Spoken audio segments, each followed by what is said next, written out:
જો હું અહીંયા કેબમાં બેઠો છું થાઈલેન્ડની.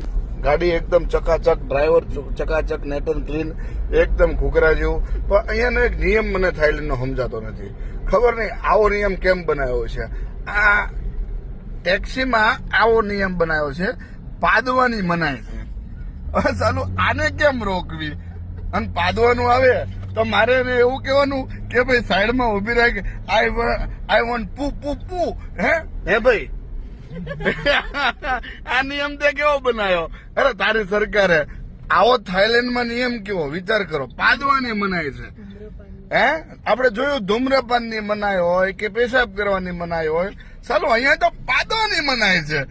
અરે યાર જબરી આઈટમ છે આ લોકો પણ. તો શું કેવું તમારું? આપણે ઇન્ડિયામાં આવો નિયમ લાવવો જોઈએ. પાદવાની મનાય છે, ગાડીમાં પાદવાની મનાય છે.